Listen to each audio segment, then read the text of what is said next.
All right, Cameron, if you can tell us a little bit about what Dynamic Property Strategies is all about and your role as well.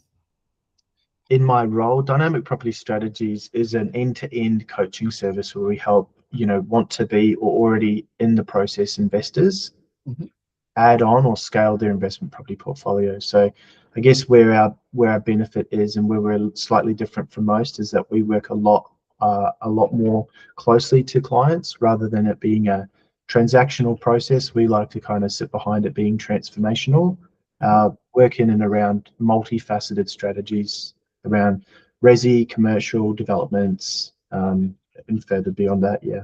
And is it like first-time investors, sophisticated, the whole lot? Or?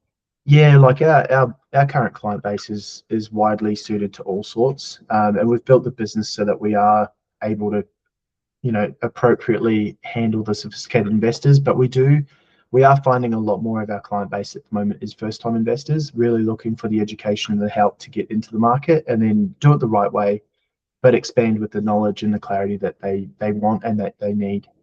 Yeah, cool. And it's been about 4 years we've been working together. Do you recall any pain points, I guess, that you had with your lead generation or bringing in clients before we started working together? Beforehand, yeah, definitely. It was very much more sort of towards the referral only system. So we work with, a lot of professional services like accountants and mortgage brokers that they would send their clients through to us where they'd want to sort of expand on what's possible for them until we realize, as their businesses go up and down, so too does the volume for us. So, if they're having a bad month, that means the referral system through to come into us is low. And unfortunately, that's just not a system that we can, appropriately scale behind. So the biggest pain point there was just the inconsistency of leads and business. I gotcha. And so the main thing was to diversify your lead sources here so that you're in control, I guess. Yeah, 100%. Like if you're relying on referrals, you're not in charge of your own ship. Like you don't have a business. You're basically employed by referral systems, is in my view. So like if you have initiatives that you want to scale or add onto your business, it really just depends on the referrals that you've got coming through. And further than that, as policies change, so as interest rates increase or for whatever reason, it's difficult for investors to get into the market because their borrowing capacities are limited. If that's the case, then mortgage brokers' referrals to you are going to be less because they don't have the wider volume that they can do that with. So it's not even up to you or the referrer, it's even the policies in the market behind them that's limiting your business growth. I gotcha. So you got to kind of get out to the market as well then, in the right people that you actually want to target as well. Yeah, gotcha. And there's many marketing companies out there and lead gen kind of companies out there. What specifically made you want to go with Kick Marketing? And did you have any hesitations, I guess, to kind of start? The reason that I went with Kick was because you guys understood the emphasis around, like, yes, marketing is one component, but sales is, I think, equally, if not maybe more important as well. And so it's one thing getting the leads in, but also converting them through to not only an onboarded client, a contract, but to a successful settlement, because that's where revenue is created. We had, under no disillusion that getting leads in, but if they're not the right type of leads, or if the marketing doesn't suit the sales cycle strategy or sample size, it's not actually going to work. So why we liked Kick was because you understood the sales cycle that my business has, what we do, how we operate, how we like to discuss with clients, and the kind of the personality behind the communication as such, or what we're looking to achieve. Your marketing brought that to life, which meant when we did speak to prospects or leads, whether they be hot or cold, they were quite already introduced to who we were and how we're going to have a conversation. So yeah, further beyond the marketing side, yeah, Kick's always been, available or accessible to talk about different initiatives behind the marketing veil, which is really, really awesome. I think that's the key difference, is understanding just an average marketing company and what you guys have done, which is above and beyond what I thought, because it meant that as we're changing and as we're growing and evolving, whether we want to do first-home buyer initiatives or investment initiatives or high net worth clients or tradies or miners or whatever it might be, because the industry's changed, you understood what needed to be said from a marketing point of view and how to transfer that through to our sales process as well. For sure. And this is going back a couple of years now, but do you recall what the first 6 months were like working with Kick? If you can recall, I want to help people understand what the process may be like, but we are going back a couple of honestly, I struggle to remember what I did yesterday. I can't recall exactly, like specifically, but I do know that it's been pretty consistent through the relationship from the beginning till now. So like policies change, the landscape for property, the sentiment, confidence, and then, you know, like negative gearing being disappeared or first home buyer incentives and stuff like that. So there's always these shifts, and we've always had to work together where we can evolve around those processes, and that's part of what I really like. So yeah, there's good times, there's bad times, but being able to go in quickly and figure out how to either fix it or expand on what's working to make the most of what we've got. And I think you've hit it like right on the spot there, where in marketing things go up and down, just like markets go up and down here. It's about working together as a team then, because when times are great, sweet, we all kind of win. But I guess we want to be here with you when times are potentially tough as well, and we do need to change things up. We can work together to then bring things back up there. Yeah. Look at, I mean, like there's always the conversation of the question is weighing up the investment in the service to what you get back as an ROI, and I think it's not as easy to just look at the cost or the investment, but what you get back on the outside of that. You're also delegating out or advocating out a marketing process with your sales team as well. So it's not just a spend for ads, it's broadening your business exposure as well. So it's more than just getting leads in, it's the automations, the CRM, the nurturing, and also the learnings. Like, to be quite honest with you, like the learning that you've imparted with me in terms of marketing, leads, psychology around consumers and sentiment, stuff like that.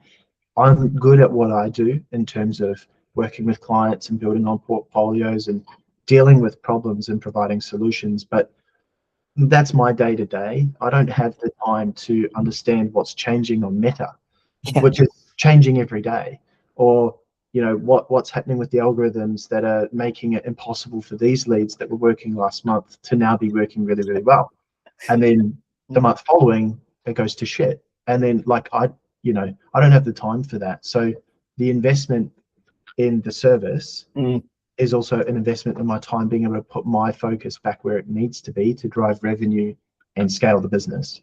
Yeah, cool. And that's why I think it actually makes a lot of sense, because you do what you do best and we do what we do best, but as a partnership, it actually works well, because you'll come to us with ideas, we'll come to you with ideas. We can kind of see which would work well as well in the market. Yeah, exactly. I think the other thing as well, like from a wider view shot of that, is the alternative would be hiring somebody internally, which then you've got like the cost and the exposure to wages and payroll and super and tax, and just a consistent commitment to somebody being there, that they are an employee. So their thinking level is of an employee, and it will never kind of like grow to a certain point.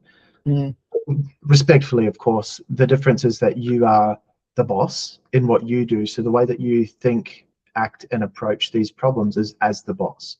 So it's almost a level-headed conversation from two sides of the coin, which I like, rather than me telling the girl in the office to do a social post and this is the content and you got to do this, where I've got to be the one to figure out the problems and the solutions for marketing, which I don't know what to do. You come to me with your input, which is highly amazing. Cool. And you can feel free to be as broad or as specific here, but what have the results been like over the past 4 years? You can talk about leads, you can talk about sales, you can talk about revenue. Up to you here. I think I'll start with the experience. The experience has been really good. Like there's only been like one time through the last 4 years where I felt that it wasn't working. And that was over Christmas time, where we had a chat as well on that, just like one-to-one chat, like, hey mate, it's so like the issue there was that, you know, we were targeting the fly in fly out miners because of the great incomes that they had, limited tax offsets that they could claim, and just the education that wasn't behind them. And while we went away for the Christmas period, we got a lot of job adverts. So they thought we were a seek ad trying to get them into the mine. So that was the $5 cost per leads, eh? Or like we're champions, but they're the wrong type of leads, yeah. Yeah, exactly. So Like and that was an issue that we had, and it was only an issue because it was Christmas time. So we went over the thing, seeing what happened. But over the last 4 years, that's the only issue that we've had. So the experience, I think, as I said, coming back to the start, has been incredible.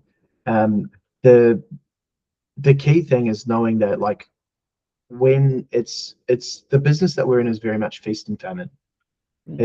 It's high input, low output, and then low input, high output sometimes. And sometimes with our sales cycle and the way that we get paid could be 9, 10, 11, 12 months down the track. So it makes it very hard to, I guess, forecast problems, cash flow, etc. The benefit, or the good thing that I've noticed with you, is that you're malleable in and around and understanding in and around the problems that I'm facing in the business and how we can create a solution or a problem around that. And that's been really helpful as a business owner, not feeling like all the problems are mine, that I've got to deal with by myself. It's this is like marketing and leads is the direct correlation to our cash flow and our profit. And you get that. And so I think that's really important, because you look at it from your point of view, is how do we increase the profit for this business to be more sustainable and scalable? So you see it from a different point of view. Amazing. And did you want to go into roughly how many leads or bookings or qualified leads you may be getting each month on average? Good question. I actually don't know anymore. Yeah, look, I don't know. Like, we could be getting, part of my problem is I'm not sure, but the reason being is that because of the last 3 months, the quality of the lead has been incredible. And we've been closing about 84% of our book calls. Huge. Which is huge. And what that means is that then they're converting, they're onboarding and becoming clients, which is amazing. But then we're back into doing the sales, the deals, the strategies and stuff. So my outlook on the marketing has shifted to actually business, which is what I wanted. So as far as your question, I'm not actually sure. You could probably tell me that. Easy. But in terms of like how that's looking for us now, it's exactly where we want it to be. And do you want to share a little bit more about the appointment setting side of things, on the impact that's had, I guess, in the past couple of weeks and months for you? Yeah, definitely. The appointment setting. Yeah. Yeah, definitely. So the appointment setting has been amazing. So like, that one is, we actually place a setter in Cam's company to actually qualify every single lead and call them up, and then only book in the ones that are relevant to speak to Cam. Yeah, so the appointment setting's been great because in a general sense, it's like they understand the message and the tone of how we speak. And the biggest problem that I've got is in the business, I don't really have time to go through and call 15 or 20 different leads per day that are both, hot leads or cold leads or shoppers, or even other industry professionals tire kicking to see what we're about and what we're not. So that there is quite a bit of a dark spot of like, I don't want to get in and do this, albeit that is the fundamental driver of income for the business.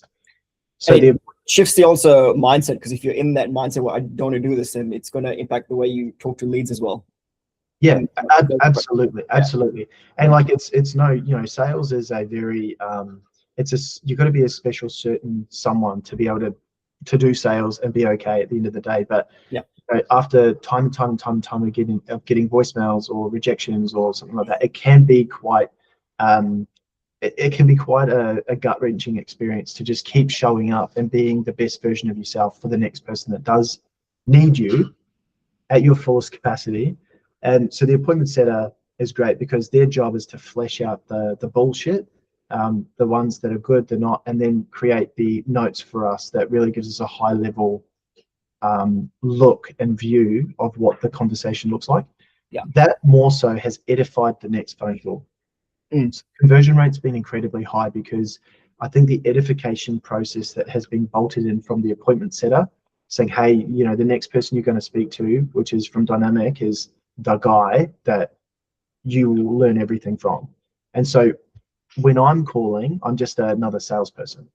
But when they've called, they've obliterated the objections. That their job is to build rapport fast and book an appointment. It's not to sell a service. It's not to sell the company. It's to book an appointment. So for them, it's easier on a micro level to achieve that goal.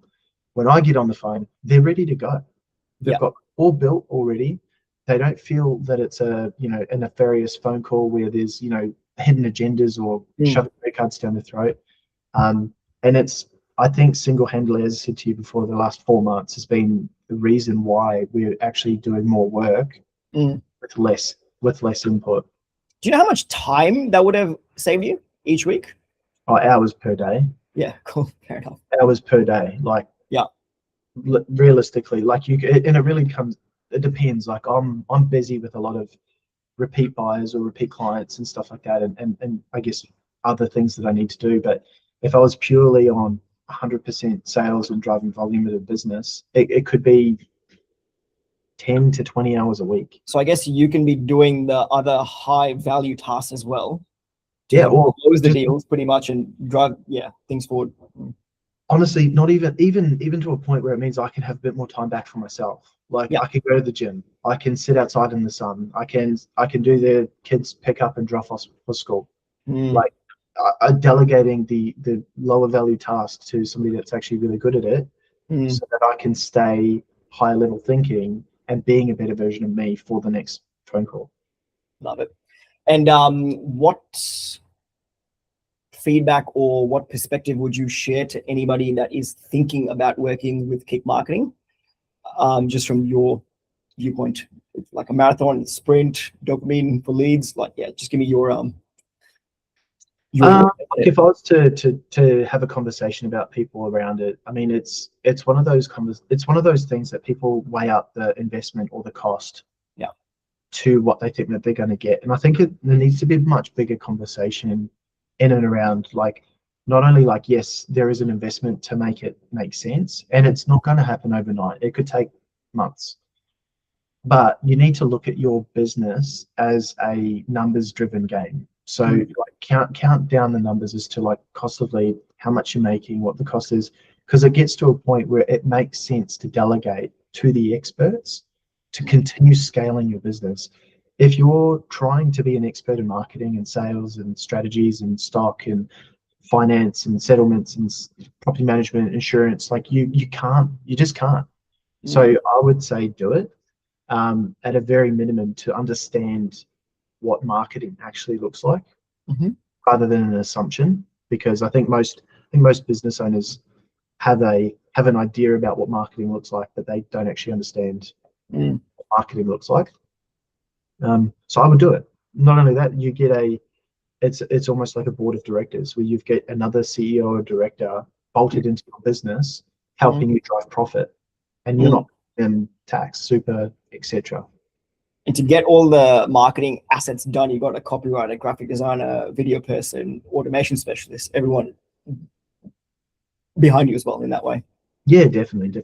And look, like I've done the courses to try and to do that myself as well, like that, to try and look at understanding in ways that as a business owner, how can I reduce the fixed costs around marketing by learning to do it myself? And at the end of the day, while you might be able to do it, again, it just means that you've got to become an expert in marketing. So there's a whole new set of skills, consumer sentiment, psychology differences that you need to learn to be effective at marketing. Even technical skills just to get it done quickly as well. Yeah, like the funnels. And then like what you do is you send $5,000 down to marketing because you've done it yourself. Yeah, I can spend an extra $5,000, but it's gone nowhere because you've missed a step, or the landing page isn't accurate, or the funnels aren't actually sending text messages to nurture these inquiries.